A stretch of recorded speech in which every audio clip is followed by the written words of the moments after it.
fans. This is another episode of Champions Arena with Bolaji, where we're going to talk about the World Cup going on, the female World Cup currently going on in Australia and New Zealand. I believe they're going to play the final in the New Zealand. Anyway, it was a surprise for me. The teams I was expecting to be in the final are not. So I'm not throwing out my prediction out of the window, and I'm going to start with my panel now. I was looking at the scorecard of the members of my panel, all my analysts on this show, and all of them got 50%. Even Jeremy, that is supporting England, wasn't too sure, wasn't ready to stick his neck out for England. Anyway, so I'm going to start with Jeremy today and to ask Jeremy what happened. You predicted you predicted England not to win. You predicted Australia, and I think you predicted Australia and maybe Sweden. So is it a 0 for you? No, Balaji. No, I picked Spain to go through. I know. And I said with my heart I pick England, but because of the crowd I pick Australia. So as I mentioned in our pre-show, I win either way. So I was 100%. Actually, I was, really, if you want to look at it, I'm 150% right. Oh, okay. I am the principal in this arena high school. So I'm giving you 50%. Then maybe at the end of the show, the panel will decide the score for Jeremy. Anyway, so let me go to Peter. What happened? Your score is 50%. Yeah, I am. No, I wouldn't say it was 50% because I predicted an Australia and Sweden victory. I was giving you 50% so that you wouldn't look bad among the panel. So that I said 0%. It's all right. It's all right. Let me look bad. I mean, I did ask not to be put in the prediction spot in the first place. But then it's football and it happens. I thought Norway would beat. I thought Spain would beat Norway. I thought Norway would. Sorry. I thought Sweden would beat Norway. Yeah, based on the performances they have thrust out in past games, and I thought Australia would beat England based on the very same reasons Jeremy gave. The crowd would be in their favor and they would underwhelm England, and also because they've been a very good side thus far. Okay, you meant you thought Spain would beat. No, you thought which team was lost? You thought Sweden would beat Spain. Is that what you meant? Sweden would beat Spain, and that Australia would beat England. Okay.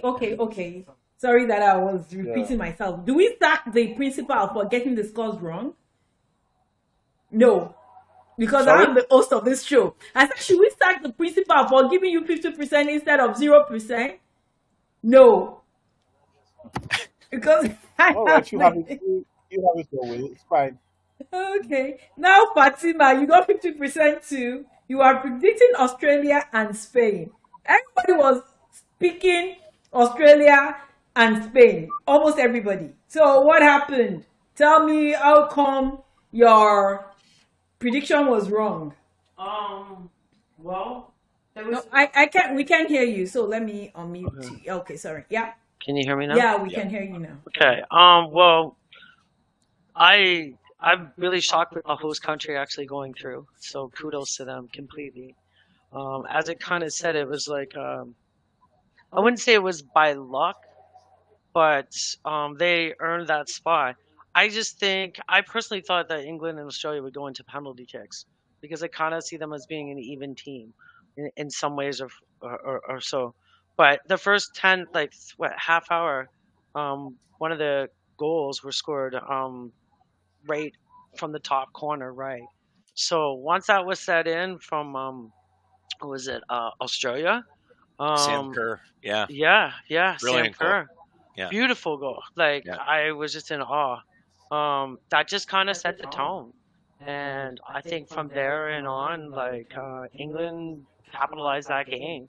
I mean, of course, the Sweden. I have to honestly say, excuse me, Australia's goalie. The goalies in this game, they have kept the teams in definitely in the play, because a 2-1 victory, that could have been anyone's game right there.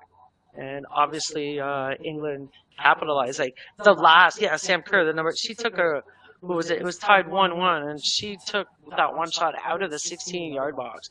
And that goalie was, I'm sorry, like that. That's the most perfect placement for any goalie to not reach, is in that top corner.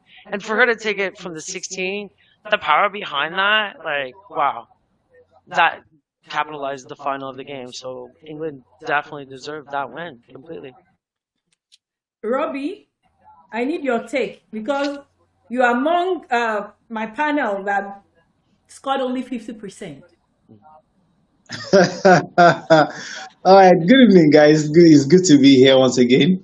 Well, I don't know where to start from. I think for the Sweden, uh, for the Sweden game, I think one thing that really didn't do them any form of service was the fact that they switched off very late in the game. That was after they got that equalizer against Spain, because Spain scored first, they got the equalizer, and they just switched off, and that was where they more or less paid the ultimate price. For the Australia England game, I think Australia's inexperience was more or less what let them down on that day, because after the first half where they were a goal down, they came back very strong in the second half. But also, like I said, their inexperience was more or less their undoing, because looking at how England were able to score two quick fire goals that more or less blew them out of the tie, I think it's something they will learn from in the future. And of course, they will build on it for the subsequent World Cup. Today, they also played against Sweden. They lost. And I think the lessons they will learn from this is the fact that their football has grown over the years, and their football has more or less stepped up to the best teams in the world. And of course, we will be looking forward to what Australia brings to the table. That is in the next 4 years from now. But ultimately, for the semi-finals, I think the teams who are able to get to the final, Spain and England, are deserving of their spots. That's right. Yeah, most of my members, the members of this panel, exactly avoided my question, except Jeremy. And I think Peter too admitted that, oh, okay, I didn't pass. But Robbie, you avoided why you got the 50%.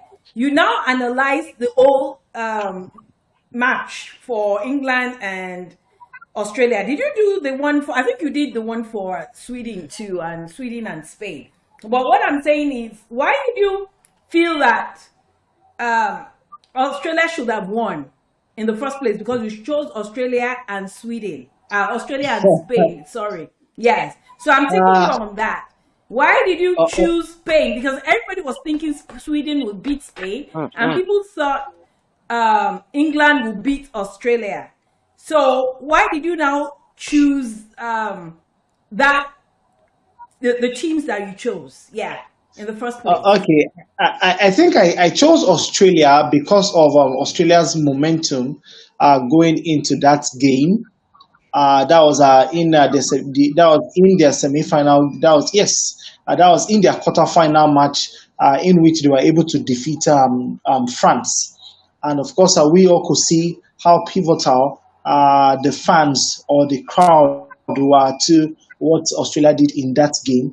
And looking at the fact that for England, they played without one of their star players, that is Lauren James. It just tells you the fact that it was more or less what I was banking on that would probably count against England on that day. And like I said, in that game, England scored first. In the second half, Australia came back very, very strong. And we could see from arguably one of the goals of the tournament that was scored by Sam Kerr. It just tells you how much the momentum shifted quickly onto the sides of the Australian. In the first half, I think they respected England a little bit, but in the second half, they more or less said they were just going to go for it. And of course, they were going to damn the consequences of whatever came out of it, and they were rewarded when they got the equalizer very very early in the second half. But like I said, ultimately they are inexperienced. The third goal they conceded, I saw that goal and I just shook my head because if I were that defender, I would have more or less either fouled that English player from outside the box, or I would have more or less committed fully to that tackle, which was something she did not do. And that evidently was what opened the door for the third goal that killed the game eventually. So hence why I said it was, yes, hence why I said it was the inexperience of the Australians that more or less let them down in the semifinals. The semifinals was there for them, was there for their taking. That was after Sanker equalized, but they could not ride on the momentum. They could not ride on the wave. Just more or less what Nigeria did against England was the same mistake Australia did against England, and they ultimately paid for it. Hence why I said in my prediction that was before the finals that Australia was going to win against England and Spain was going to beat Sweden. I am so surprised that, honestly, that people picked Spain for the final, because I felt that Spain didn't do well. You know, the way they were beating 4-0 during the round of 16, the qualifier, sorry. And I was thinking, I mean, they didn't do too well. So what do you think made Spain get to the final? Because there was that argument about a not penalty, I was talking an offside.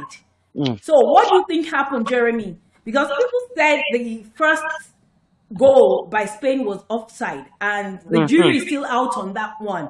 That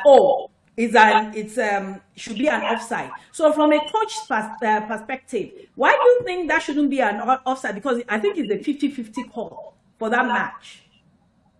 Yeah, I'll be honest. I didn't see the offside call, so I can't really comment. No, they that. Didn't call it offside, but people argue that should have been the non-call. I know that. I mean, it feels like sometimes if there's a nail offside, that they're calling it because of the VAR capabilities and everything like that. That's not the actual spirit of the rule. I think they need to take a look at the offside. If your torso more is even with the defender, then I think it should be onside.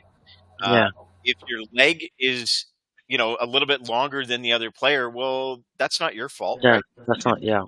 So I feel like they really need to take a look at that. Just again, because of the technologies that are available to them now, and what they can do and how they can actually call it. That's kind of where I feel, because I've seen several calls or non-calls made in both men's and women's football, and it bothers me that, again, it's not so much that the call was right or wrong, it's that it's not in the spirit of the call, right? We're trying to take away an advantage in a sport where there's very low scoring to begin with. You're taking a slight advantage away from somebody if they can't be on the run and say, as long as their torso is even when the ball is kicked, then I think it should be onside. But I've seen it where, a leg is further, or an arm is further out, or their head is further out. I mean, I know when I ran, I was like head first, right? Like I was kind of a, arrow kind of design when I'm running kind of thing. And some people run more straight up, to me, that's not what an offside is, right? I think that's one of the issues. I think the other thing, like if I zip back to the England game, just to sort of further on what Robbie was saying, I think the breaking point for Australia, and it seemed like their legs really left them after this point, was when Mary Earps, is it the keeper for England? Mary Earps, when she made that outstanding save and parried the ball forward into the path of her defense, and they were able to clear it out. That was the tying goal right there. That was the 2-2 goal. And she prevented that from happening. And then it was just all England after that, as far as shutting them down, not allowing them opportunities anymore. Sam Kerr looked like, you would expect her to look. when she hasn't, been as fit as, full 100% prior to tournament anyway, right? So I think that was kind of a contributing factor, and I agree with Robbie on the sense that, the experience of the club, or of the team itself, definitely showed through. They definitely did what they needed to do. On the Spain side, I just feel like they played more of a team game, and there was a little more of an individualistic effort, or individualized in English, effort from Sweden at times, especially when they got back on their heels. They weren't really doing what they needed to do to win that match, and they do have that experience, right? Because they've now won. This is their second bronze that they've won, but Spain just looked the better side, and they looked like they wanted it more that day. Oh, thank you, Jeremy. Fatima, what is what do you have to talk about regarding those matches? Do you have anything to say from the goalkeeper's perspective? From a goalkeeper's perspective, what do you have to say? Sorry about my stammering. I'm getting some sound here, but I can hear you now. Yeah. So how do you see the two matches? I could definitely bounce off of Jeremy. And let's just say, let's talk about the Sweden and Spain. I mean, the Sweden goalie, I always favored her. She's an amazing keeper.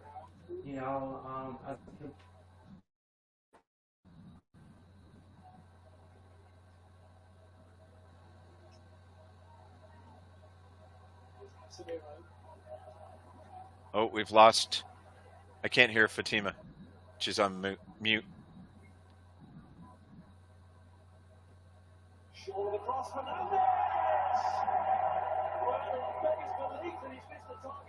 And with as I was speaking of the Spain and Sweden game,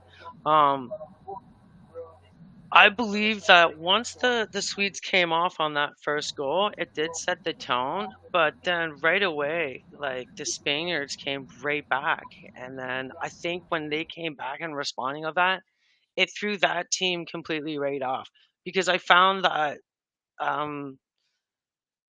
again, Spain, they were playing as a unit, as a strong team unit. So for anyone to penetrate, it was very hard. And like, after that one goal, when they had the chance to tie it up, like Jeremy was saying, how the goalie saved the ball and pushed it out and allowed her other player to take it up, like that there, to me, called that whole game.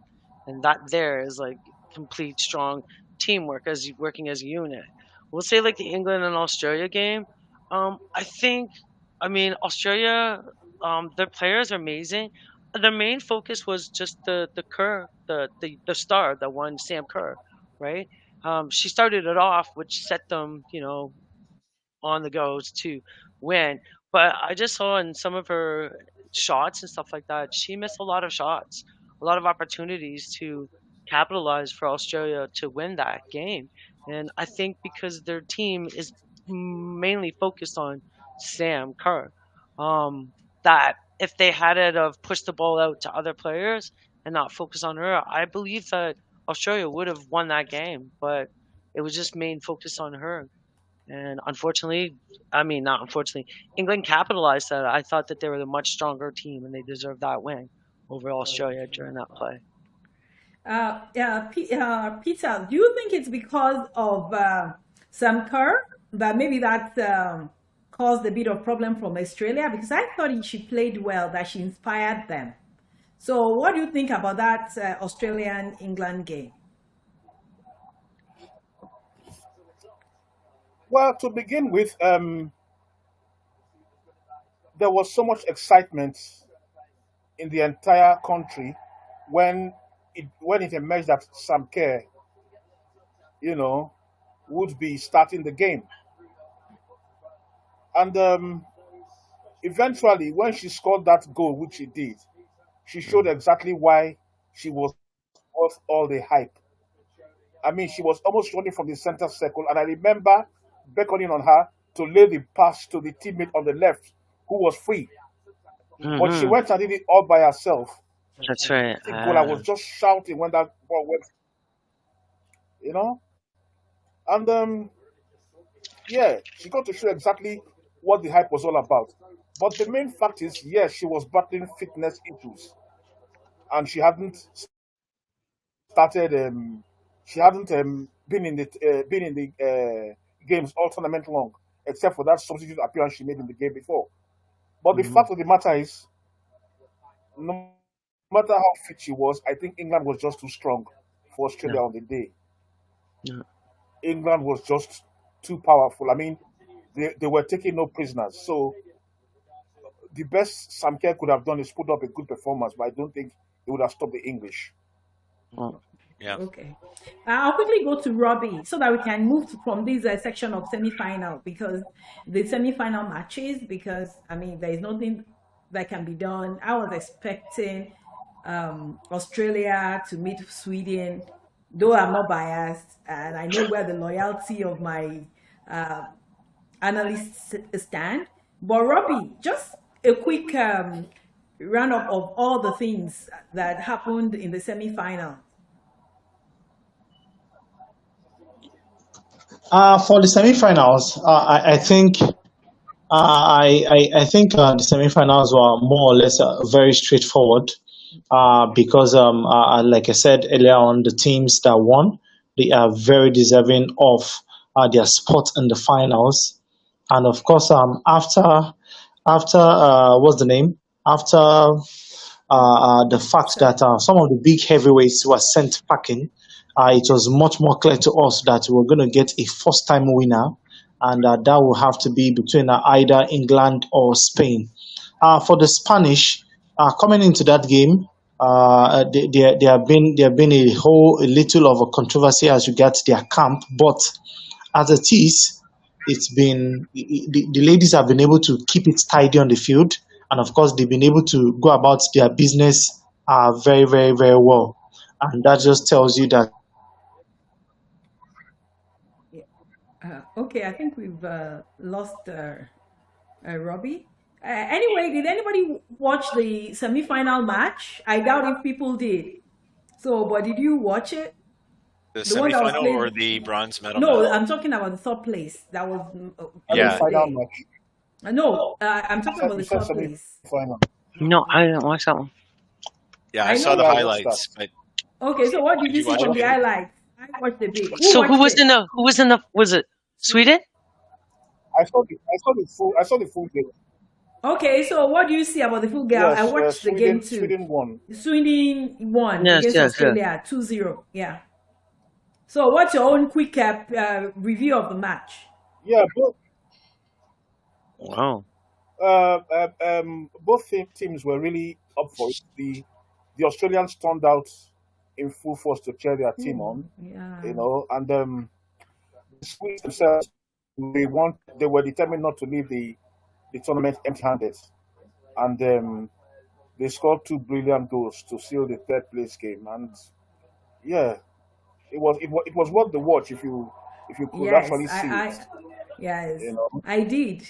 Yeah, and I was hoping, Yes, I'm The not Swedes supposed to be, the Swedes were determined not to. not to lose. Yeah, the Swedes were determined not to leave empty-handed, and Australia had Sam Kerr in their lineup, but again, it's that same rustiness about her match fitness, you know. So she really couldn't make a difference for the team, but not that it particularly mattered. I mean, no matter what you were not going to go away with the title, which is what they were there for in the first place. Yeah. I was rooting a bit because I'm not supposed to be biased or anything. I was rooting a bit for the Australians so that at least they could have something. Something. Yeah, because of the turnout and because of the viewership and everything. Yes. Because most of these And things the fans you were would really see, there cheering them on.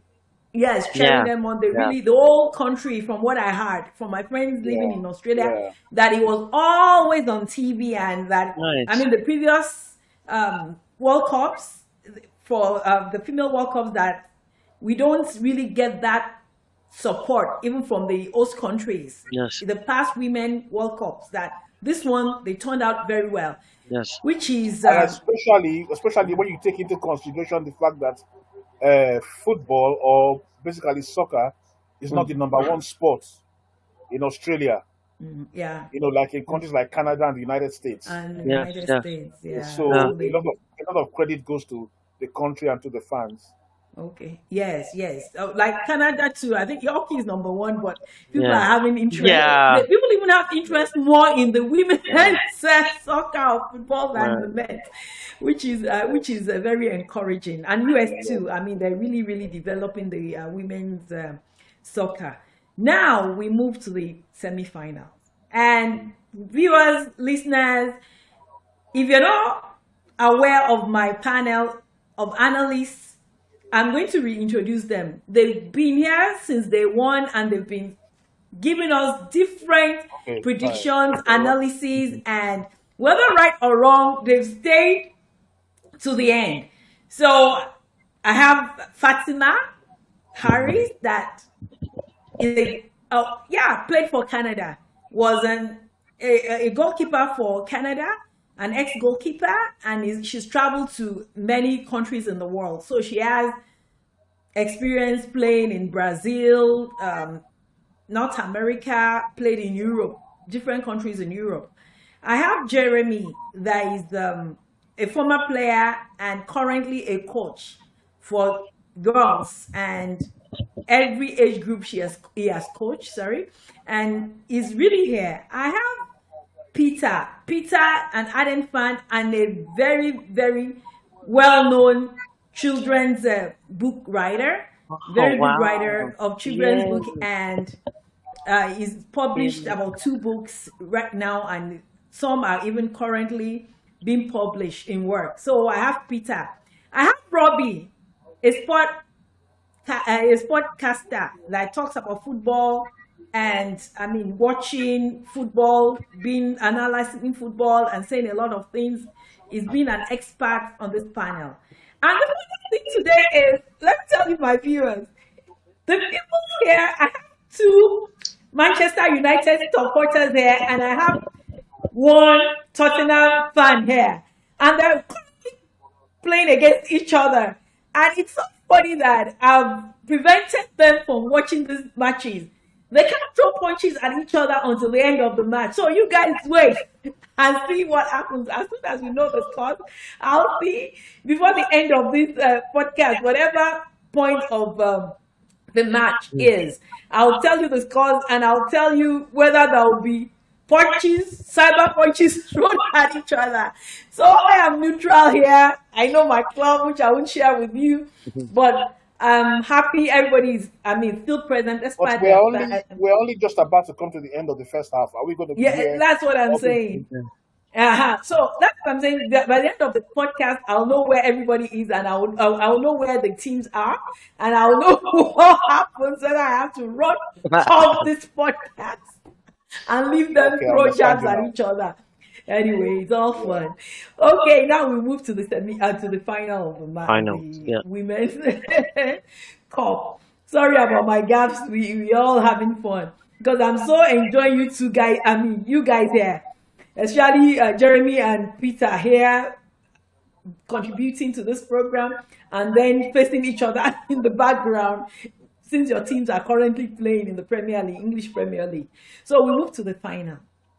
So what do you think will happen in the final? Robbie, can you come on? What do you think? Because I know where people are, biased people, I know where hearts are. So before I start asking, I know where Jeremy stands, I know where Fatima stands, and I know where Peter stands. So Robbie, you have the neutral one here. So okay, can you give us a preview of the match? Yes, for the finals, it's going to be a very tough one.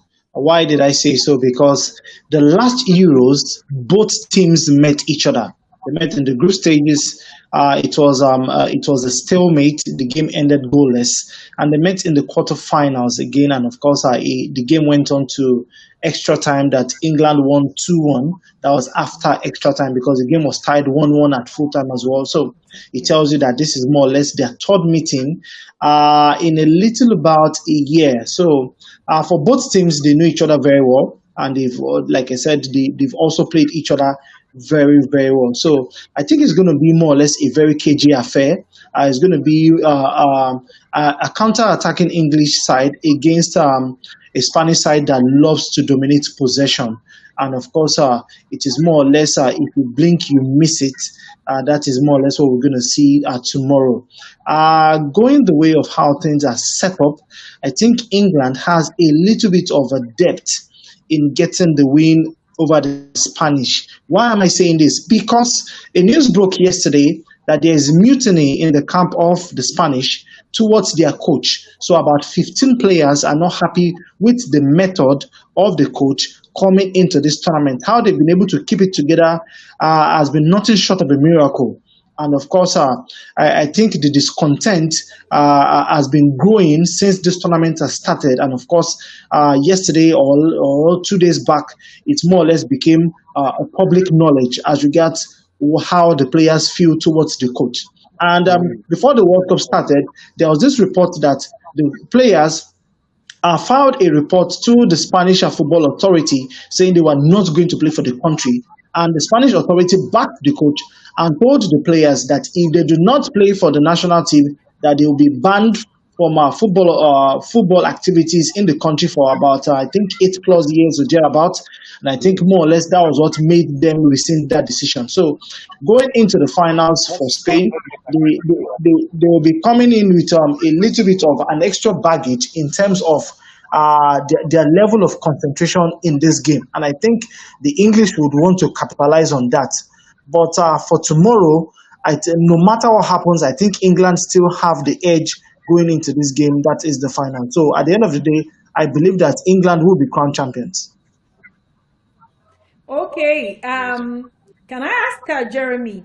I know where your loyalty lies. So, but what do you think about tomorrow's match, the final?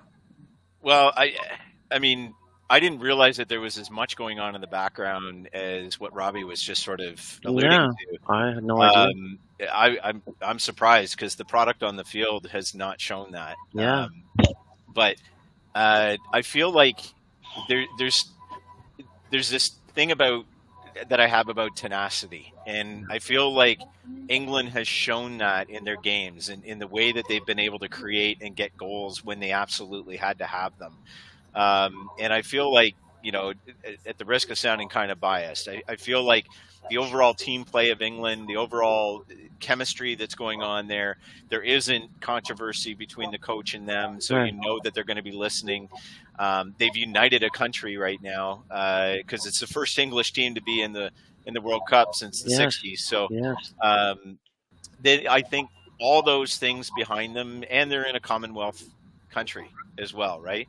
So there will be quite a few fans there to support them as well. So I just feel like what I've seen and what, whether England has looked dazzling or not, I don't think is relevant.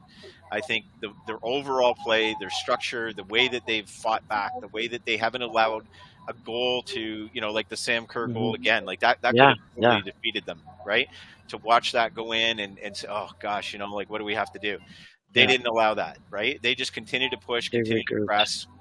Russo, I mean, again with this girl going in and making goals happen out of nothing, like it's awesome. So I feel like I'm gonna put the edge to England. I feel like this is gonna be their World Cup, and I, as much as I've enjoyed watching the way Spain has played, I feel like that experience is going to shine through.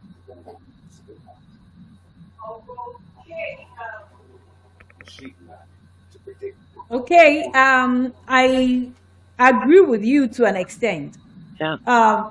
Peter, what do you think about this match coming up? Don't you think Spain, that has been surprising everybody, can surprise us and win this tournament?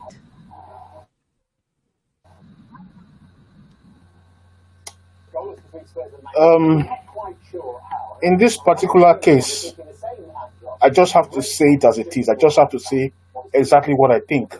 I mean, there's no point being sentimental or trying to give the edge to a team that does not have a realistic chance, because quite unfortunately, that is the way I see Spain in this situation.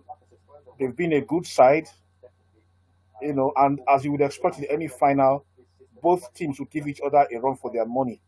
But I'm going all out to give this to England. I don't see Spain stopping them. I mean, as far as this tournament is concerned, England have answered all the questions that have been asked of them. We've seen what they can do, even when they do not have Lauren James. See, I think they are going to be too powerful for Spain, but that is not to write Spain off. I mean, Spain are a side that can give it a go, and in that young girl, Paraluelo, we've seen one of the players of the tournament. I remember her coming on when she came on as a substitute against Sweden. I remember that she came on as a substitute in the previous game and scored. And I was saying to myself, can lightning strike twice? And just when I said it, there she was. She just scored. The fascinating thing about that game against Sweden was the way the 3 goals came in quick succession. Yeah. Spain scored, and then Sweden sort of saw the game going out of their grasp, then went Yeah. to Came go and back. get an equalizer, and a very brilliant one at that. And I was saying to myself, now Sweden has got this game back. And what do Yeah. you know? Spain scored again to say, no, we're taking our lead right back. That's You right. know, that is what being a fighting team is all about. But the way I see it, if Spain wins the match, it will be a surprise to me. But if England does win, it won't be a surprise. I'm going all out to give this to England. I think in England we already have our 2023 world champions. That is not to say Spain is incapable, but Yeah. I'm going all out for England. So we'll be back here to talk about it, and you'll tell me if I was right and I was wrong. And if I'm wrong, I'll hold my hands up.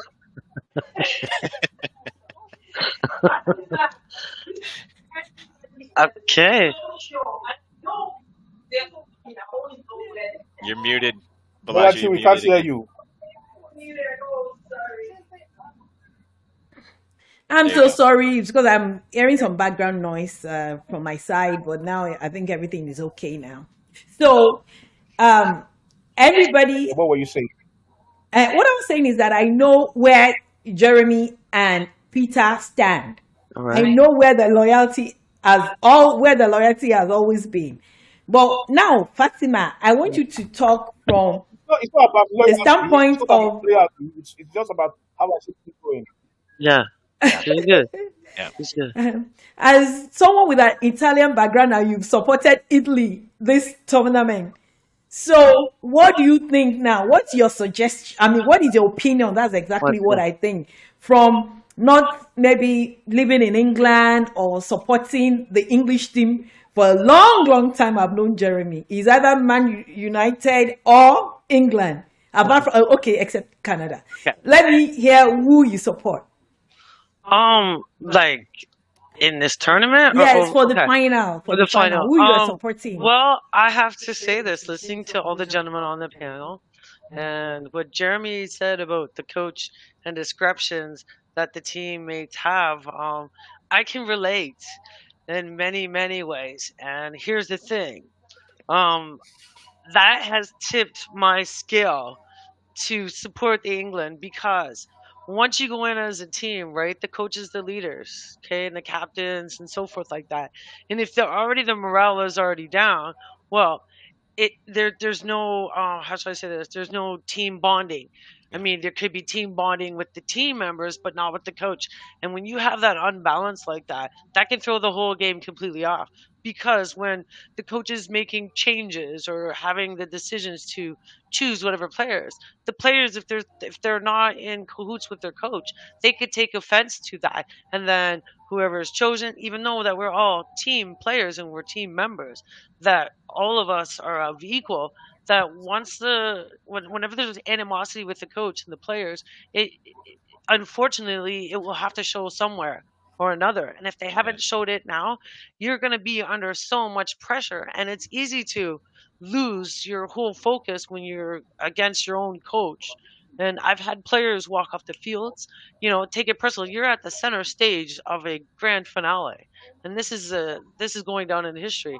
And I'm sorry to say this. I mean, I was going for Spain, right? Though I will not be too surprised if England wins it, and it's simply because they are a structured team. And just like Jeremy said, they're not going into any baggage, no animosity. So they are free flowing, dancing, Very structured. flawlessly. Yeah, like, so to even have that, like, even if your players are against your goalie, I've had that too. When the whole core of the team is like broken, it's hard to bring that all back. And if you've gone this far in that tournament, I'm sorry, something has to give. Yeah. So I will have to say this. I do believe Spain as my original, and I'm not going to retract that. But I am convinced now that England is a more together team, and they deserve it for sure. Because the last thing that you need is any animosity amongst the coaches, the players, the anybody that's keeping this team in formation. Because one little fall, the whole team crumbles. And unfortunately, yeah, Jeremy, thank you, because you changed my mind. I was not aware of that. And Yeah. the coach is the team. It's like the papa of the whole team. So Yeah. that's my overall. Robbie, do you think it's against? I'm talking about the star players now. Do you think it makes a difference? Parulo, the other one that is Putellas against Lauren and Russo. Do you think it's those ones against each other? Do you think the star players will make the difference tomorrow? Parallelo and Putellas, well, those are players who have been very impressive for Spain in this tournament. But against Alexa Russo and of course potentially Lauren James, I think this is more or less. I won't call it a David versus Goliath clash, but I think that these are for Parallelo. Is not sure if she's going to start because in their subsequent games she has been coming off the bench to score for the Spanish. But Russo definitely will start Lauren James after her 2 games absence. But if she does start for England, I think her presence once again will more or less add another level for how the English will play. Okay. Yes. So before Robbie comes back, can I ask Jeremy, what do you think about the star players? You do think will stand out and will she make a difference? So Lauren James, I think, yes, her creativity, her ball movement, the balls that she can put into the 18, I think Mm-hmm. those are going to be really, really the key for the midfield. I think I'm going to put a shout out here to the goaltenders. Like, I think you've got a stronger goaltender in Mary Earps than you do for the Spanish goalkeeper, who I Mm-hmm. apologize, I can't Absolutely. get her name in my head. But the experience, like Mary Earps, is considered to be the best, One if of the not best. one of the best Yeah. in the world, right? So Yeah. again, it's that experience factor behind there. But I just feel like the real elephant in the room is going to be that, okay, they're going to have a game plan that they're going to come out with. Both Mm-hmm. sides, right, are going to have a game plan. But what happens when England adjusts their game plan to what Spain's doing to be able to counteract what it is that Spain wanted to accomplish in that game?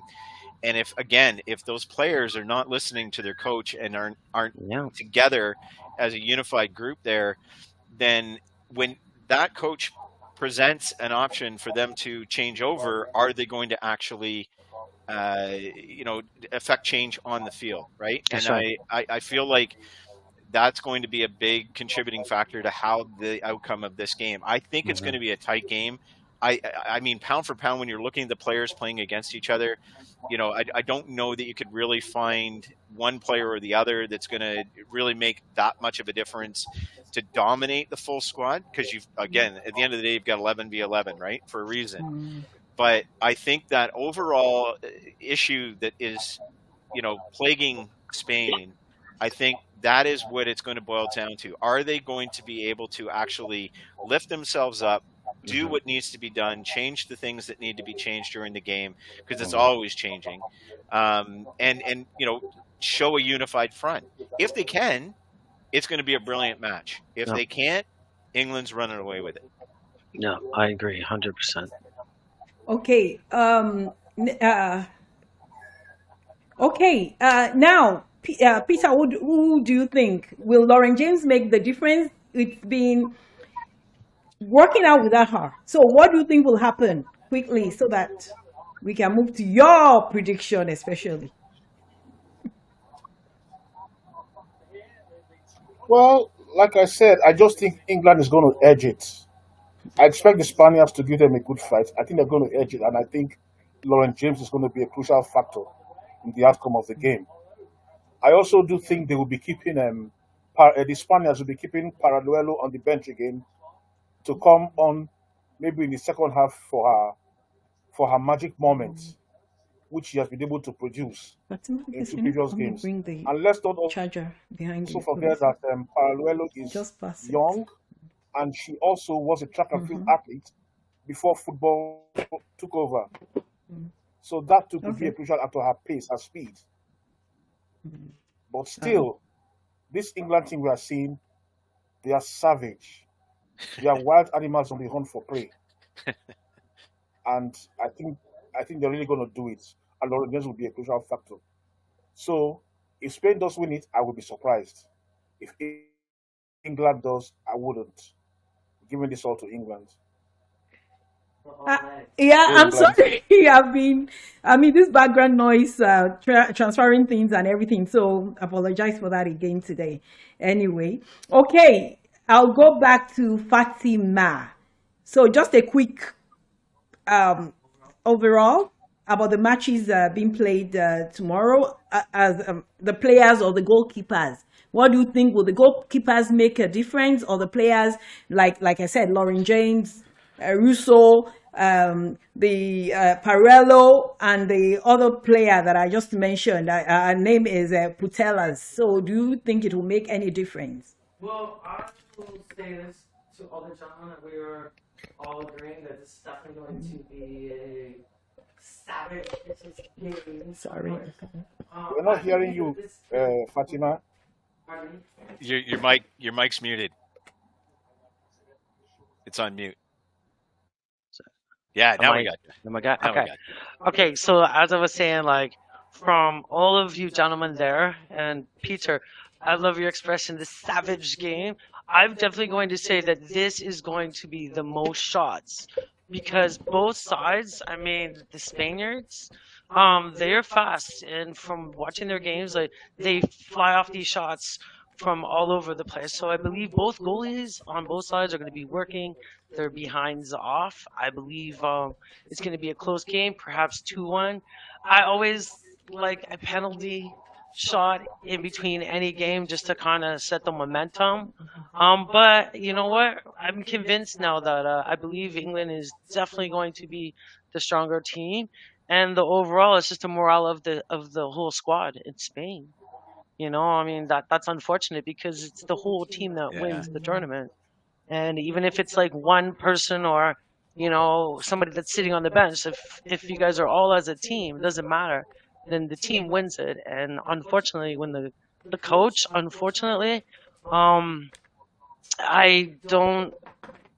think that you're going to see a very frustrating game, scrambling game. But I believe England's going to hold composure and they're going to capitalize it for sure.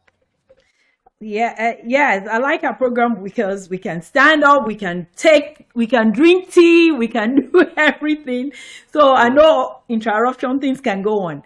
Now, I'd like you to explain the rules before I go to Robbie, because I want Robbie to talk about the matches itself outside just playing. The rules about the offside rules, and also I'll talk about the penalties. So quickly, Jeremy. Can you talk about the offside rule, the controversial, because there have been controversial calls and the refs have been blamed. The referees of the matches have been blamed. So what do you think about this offside rule? While we were, right after we sort of chatted about that, I just went on to actually watch and see what the call was, and once I saw what happened, I realized exactly what had actually gone on there. So there's two things in an offside. There's offside position and actually offside, right? And the one player for Spain is definitely in an offside position. Then it boils down to when the ball is kicked, and in this case, it was a shot. It was not a it wasn't a pass, push ball, right? Yeah. So if she's in an offside position and she's not affecting the goalie in any way, shape, or form, then it doesn't matter. The shot's a shot. It didn't go to her. It went to the goal and it went in, right? So that part of things, I can understand where they're trying to make that argument. In my opinion, of somebody who teaches referees, who referees himself, who, I mean, we hound on the offsides every year, right? This is what you need to understand. I feel like when I'm looking at that, I feel like she actually did interfere with the goaltender from the standpoint that she was in the eyesight of the goaltender between the ball and the net. And so and Fatima, you can speak to this. If there's somebody that could affect the flight of that ball, right? Like she could have, even if she fakes it, that's still affecting what's going on in the play between the ball being shot and the goaltender. And the goalie. Right? Yeah, it's like an interference. Exactly. Yeah. So I think in that case, I feel like that shouldn't have been a goal. And I watched it a few times. I'm looking, I can go back to it and look at it again, but I feel like they got it wrong on that one. Because ultimately, at the end of the day, she is, from the different camera views. And again, I'm not standing right on top of things. I'm not seeing what the referee saw. But if I'm standing there and I'm in proper position and I can see the flight of that ball, to me, there's one camera angle that shows it definitively. She is literally in the eyesight of the keeper, and that ball, when it was kicked, she couldn't see it, right? And it's one thing if that girl is even with the play, then all's fair and love more, right? But she wasn't. She was in an offside position, and she directly influenced the play. And if you read the rule book itself, it says they must be interfering directly with the play in some way, shape, or form if they're in an offside position. Another good example of that is, let's say the ball's kicked in, Fatima parries it off. The player on the left-hand side is in an offside position when that ball was kicked. So when Fatima parries that ball away and it goes right onto the foot of the opposing player and they put it in the net, that's offside. That is offside. Yeah. Okay. The evidence is that it wasn't interfering with the play. There was nothing that could have stopped that kick going in. That was what they're saying. That it's not interfering. It was a beautiful shot. Oh yeah, like that one. It would have gone in regardless, but at the I'm talking about the last player, the player that was offside, that was not in any way interfering. That the goal would have still been scored and was not blocking the goalkeeper. But like you said, it's a 50-50 thing. And Robbie, what do you think? You were caught up the last time. So what do you think? Because we're going to round off very soon. Okay, sorry, I didn't get the last question, please. No, we're talking about Jeremy talked about the offside of the Spanish. That the people said it was an offside goal. The goal that was scored, that Spain scored against Sweden. That it was an offside. But I just said, what's your take then? If not, before I go to the goalkeeper, just what's the goalkeeping? What we're expecting the goalies to do. Let me just say. Let me just say it as it is, because right now it might not be one of the opinions you get to hear. What is done is done. Either it's on offside or not. I really don't think it's going to change anything as regards what we see or what we think. The offside rule itself, that was what Jeremy was explaining. The offside rule as it is right now is more or less one of the most debatable rules in football, because tomorrow you get to see a situation where a goal is scored from let's say an incident A, and of course the referee tells you it's an offside, then the same incident happens in another match and the referee tells you the goal is good. So you cannot say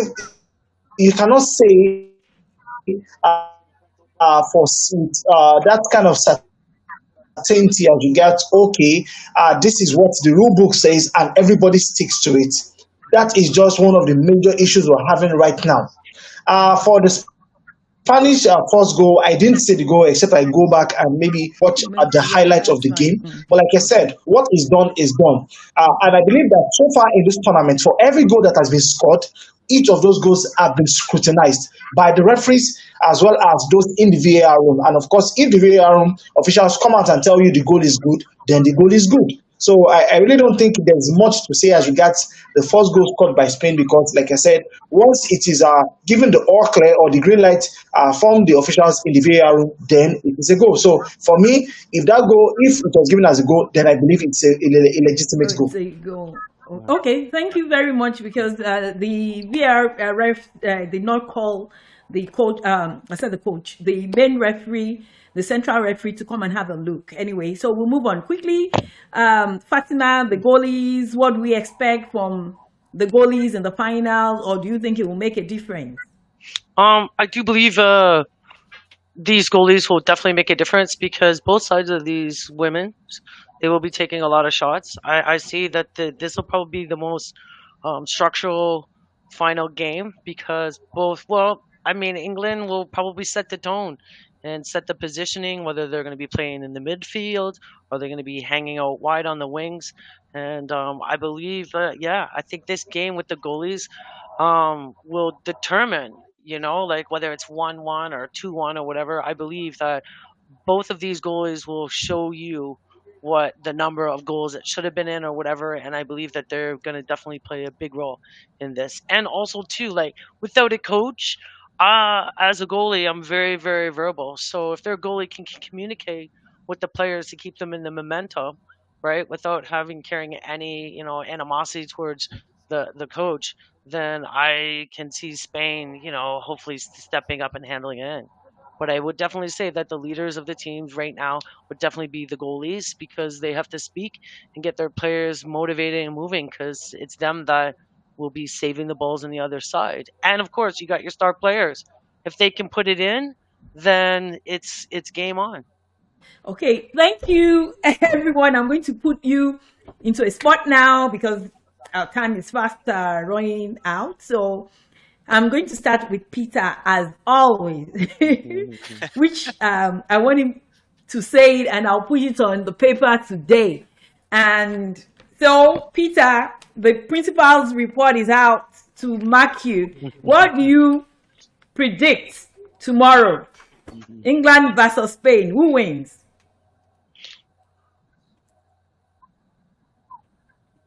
One thing I have actually forgotten to mention is the possibility of a penalty shootout. Yes. Yeah, because it's going to be a very tight game. Mhm. They're going to have determined to win this as the English are. And the English media, typical of them, have been making so much noise about this whole thing that the game has already been won on the tabloids. You know? So the Spaniards are not oblivious of England's desire to win this game, and they want this victory so badly. So even despite what may be a technical superiority on the side of the English, there's every possibility this game may go into a penalty shootout. Yes. But whatever it is, or however it's going to be, I'm giving it to England. I think England is just going to edge it. Not because the Spanish are not good enough, but because the English may just be too powerful for them. England has shown themselves to be real monsters in this tournament. They didn't start particularly well in their game against Haiti, which they did win. But with every game, they have gone on to show themselves to be, to be an awesome force of nature. So I'm giving it to England all the way. Okay, that's fine. Jeremy.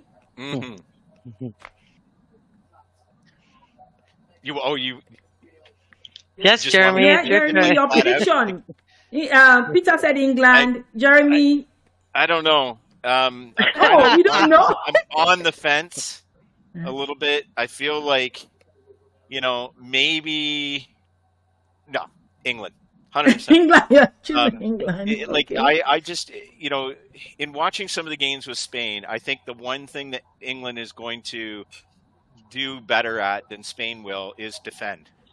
And I think like England's defense is like Bright, for instance, in the back there. Like, I mean, she's brilliant back there and is a actual, or not an actual, is a absolute workhorse.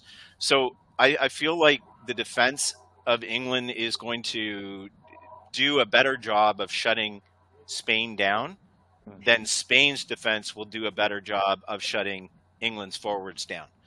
So I think that's where it's going to kind of lie. Goaltenders wise, I mean, again, I've talked about Earps. I feel like that's going to be a big difference back there for them too. But I mean, I don't want to jinx them, obviously, but I'm going England. Fatima? All right. Well, when I was talking to your husband, I had said that this final would be in penalty kicks. And I said, why can't we just change tradition and have two teams win? Okay? Because I believe if these guys go in penalty kicks, I don't think it's going to be the first round. I would like to see the whole squad go through the penalty kicks to come down to that final individual scoring. But I mean, some of these tournaments have ended in penalty kicks. So I will have to say with Peter, I kind of was thinking in penalty kicks, because that's how I like the whole action to go. But I do see England winning completely, 2-1, 2 penalties. Oh, okay. Robbie, finally, England. Everybody's choosing England. What do you think? Well, I'll be sitting on the same side as everybody, and of course, I'll choose England in this one. Yes, whatever predictions we make, the game might take a different turn tomorrow, but I think ultimately it will go the way of England. Why am I saying this? I'm saying this because this is a team that has won a major tournament. And of course, they are the defending champions of the Euros that was played last year. So first and foremost, they have a winning mentality. That is 1. 2, they have a coach who has won this tournament before with the United States of America. So that also counts for something. It means that the coach has been here before. That is something that the Spanish coach has not been able to do. The coach has been here before, and he knows what it takes to play at this level. She knows what she has to do to motivate the players. She knows how to more or less condition not just the minds but also the mentality of the players going into this game. So, and that is one thing that the Spanish coach will have to find out via trial and error. And that, like I said, will be more or less a very big difference when both teams take to the field tomorrow. Also, let us not more or less take away the behind the scenes issue that is going on in the Spanish camp. Whether we like it or not, it might go on to play an influence. Yes, it might go on to influence how they play tomorrow. But ultimately, via full time, via penalties, via extra time, I think England will still come out as champions tomorrow. Oh, okay. Everybody is picking England. Actually, I originally said Spain, so I will stick to that. But I agree with all of you guys because. Did you choose Spain? Well, I chose it from the very beginning, so I'm not going to change it because I'm a good loser.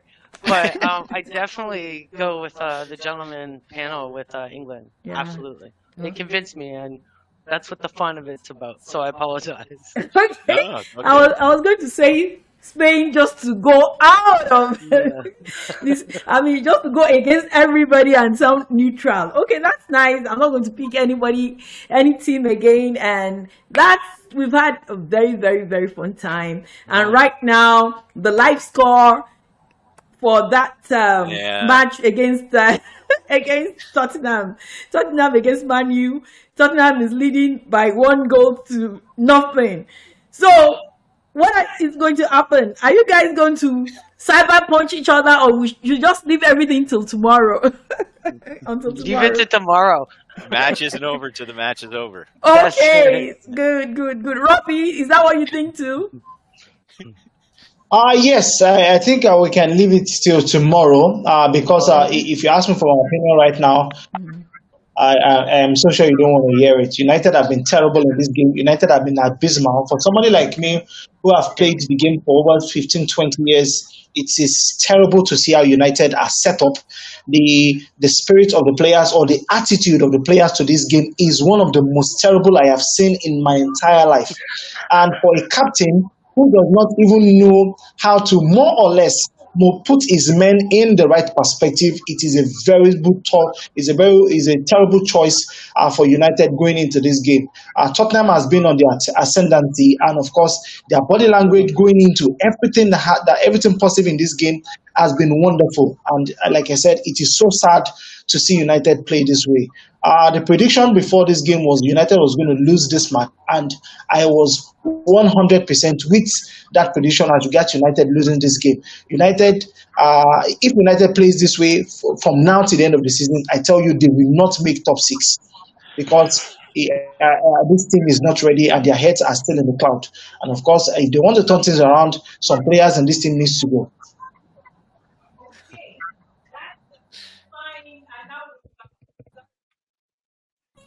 In trying to avoid the background noises on my side, because we've all decided to shoot this, it's not a movie, to do this podcast from home. So I'm doing it at home and there's some background noise at the back. So I'm trying to mute and unmute myself. So sorry about that technical glitch, and we'll correct it next time. Like I always say, we'll do better next time. So, surprise from my end. I know even my panel doesn't even know about this. And they can't take part in this competition. So, everybody that predicts the right scores, you can have your friend come and take part, and we'll do a raffle tomorrow. So, they have to predict the final before the next match, before the beginning of the final. Okay. Anybody that wins, that know the team that wins, and the score. The score is what we're going to be the outcome of the match. Will win 20,000 naira Nigerian money or 50,000. I said 50,000. 50 USD. So if they can give the right score or whatever the outcome of the match. Huh? What did you say? Can I predict as well? No, the panel cannot. Well? The family cannot. So, and thanks to the contributor and the host Yeah. What did you say? The background noise, I think when it reverberated back, it said we could. No, Jeremy, back me on this, please. Jeremy, no member of the family of all the analysts here, or not friends. No. Okay, friends can. No family members, none of this my panel. If they can predict the score before the match, I think the match is 6 a.m. Canadian US time. I mean Eastern time EST, and I think for the GMT is 11. If I'm sure, and Nigerian time is 11 a.m. tomorrow, I think. So if anybody can predict before that time and they get the scores, and if you know who scores, you'll get a bonus prize. Yes, a bonus. So that's the surprise at the end of the at the end of this podcast series. Is going to end tomorrow, especially for the Women's World Cup, the 2023 Women's World Cup. And I really thank my panel. You stood, despite that this is just a pilot run, you stood despite the glitches, you stood despite, like now, what happened, I had to tell Fatima to throw my charger because everything was, that kind of thing. And all you viewers and listeners, you've been and not even criticized us for anything. I know my analysts are perfect. But criticize the podcast of my hosting it. I really appreciate it, and you stood by us and you watched it. So this is the end of the podcast today. We have one more tomorrow, where we'll reveal the winner of the competition, the prediction, and where we'll run of everything for the Women's World Cup. And we'll tell you what we're going to do next tomorrow. So thank you very much. Thank you, Jeremy, my very, very good coach, an ex-player that has been analyzing very well. Fatima, thank you so much too. You're welcome. I appreciate you. Peter, you've always been there, even all of you, especially, you've encouraged me when I've even been discouraged. Peter, all the time I've called you, you've said yes. Thank you for coming today. And Robbie, thank you for your in-depth analysis. You're all professionals in your field. You're And welcome. You're you welcome. Thank you. always helped me, Fatima, ex-goalkeeper, from your own view and everything. I appreciate you. So till we meet next time, we'll do better next time. Keep supporting sports. Keep supporting women football, soccer. I appreciate you. Bye for now. Bye bye. Have a good day. Bye. Ciao. Bye bye.